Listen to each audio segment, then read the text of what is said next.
Sir कल ये कहा गया कि जितने भी शिवसेना के एमपीज थे उनको उद्धव ठाकरे ने कॉल करके दबाव डाला कि वक्फ बोर्ड के समर्थन में सपोर्ट करे, जबकि वो तैयार नहीं थे। क्या कहना है? ऐसा कौन कहता है? कल शिवसेना जो एकनाथ शिंदे गुट के नेता हैं उनकी तरफ से बयान, उनका क्या संबंध है? देखो, एकनाथ शिंदे गुट के जो लोग हैं वो एक डरपोक ग्रुप है, डरपोक। उनको डरा धमकाकर पार्टी छोड़ने के लिए मजबूर किया था। वो आज भी वो डरे हुए, आज भी डरे हुए हैं। आप उनकी बॉडी लैंग्वेज देखो, क्या होगा क्या नहीं होगा, ऐसे डरे डरे हुए घूमते हैं। हम ओरिजिनल शिवसेना, बाला साहब ठाकरे जी की शिवसेना के सदस्य, हमारे पर कोई दबाव नहीं डाल सकते।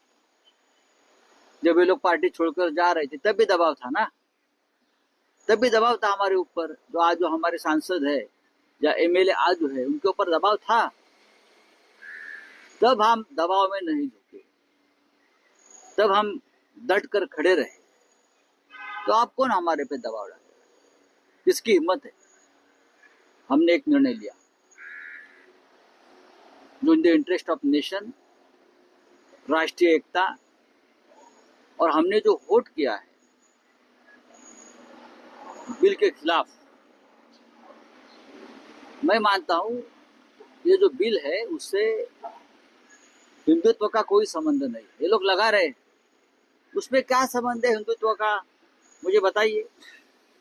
ये पूरा बिल है भ्रष्टाचार को लीगल फ्रेमवर्क में बिठाने के लिए बिल लाया है। जो 2 लाख करोड़ की जमीनें हैं ना वक्फ की, वो ये सरकार को या सरकार के जो लाडले उद्योगपति व्यापारी है उनको गमन खाना है। तो हम भ्रष्टाचार के खिलाफ वोट किया है, और हम जो ढोंग है बीजेपी का उसके खिलाफ वोट किया है। कोई दबाव नहीं है। ये निर्णय जो है उद्धव ठाकरे साहब ने, हमारे यहाँ पार्टी का आदेश माना जाता है, हमारे यहाँ मोदी जी का आदेश नहीं माना जाता या अमित शाह का आदेश नहीं माना जाता। आखिरी मिनट तक बीजेपी के बड़े नेता हमारे नेताओं के संपर्क में थे कि बिल को समर्थन करें। बड़े नेता दिल्ली से, महाराष्ट्र से। नहीं तो जरूरत क्या थी देवेंद्र फडणवीस जी को ट्वीट करने की?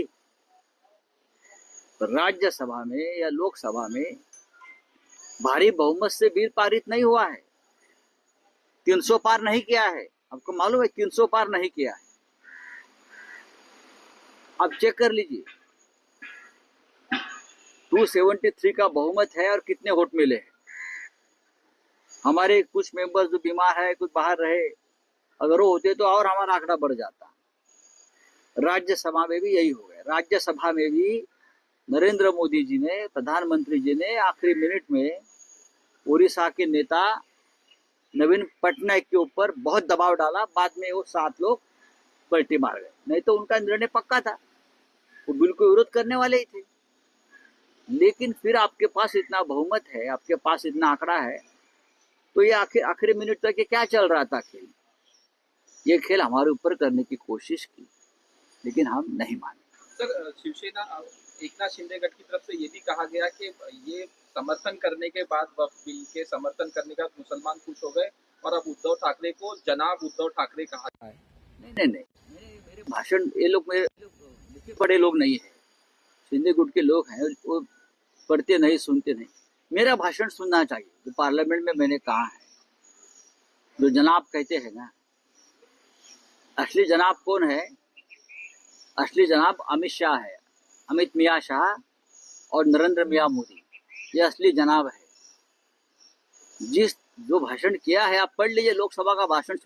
ये लोग क्या बहरे हो गए थे क्या लोकसभा में? इतनी वकालत, इतनी चिंता गरीब मुसलमानों की बैरिस्टर मोहम्मद अली जिन्ना ने भी नहीं की थी उस वक्त जब पाकिस्तान बनने जा रहा था। इतनी चिंता, बाप रे बाप, हम ही मुसलमानों के मसीहा है। तो मैंने कहा कि मेरे जैसे आदमी को लगा कि बैरिस्टर जिन्ना की जो रूह आत्मा है वो कब्र से उठकर उनके शरीर में घुस गई, मोदी और शाह जी के। तब इतनी वकालत कर रहे थे और हमको बोलते हैं जनाब। ये तो जनाब के सब चेले हैं भाई, ये जनाब मोदी और जनाब शाह के शिंदे गेट वाले जो लोग हैं ना, शिंदे के क्या क्या शिंदे ना, हाँ, वो उनके चेले चपाटे हैं, डर डर से मारे जी रहे। कुछ किया तो पकड़ कर डाल देंगे जेल में, ईडी के केस में। अभी तक फाइल बंद नहीं हो गया वो लोगों की। ये जो डरपोक लोग हैं, उसने मर्दों के साथ बात नहीं लड़ानी चाहिए। सर, बिल को लेकर सुप्रीम कोर्ट में चैलेंज किया गया, आपको लगता है देखिए, अब एक कानून आपकी पार्टी भी जाएगी? नहीं,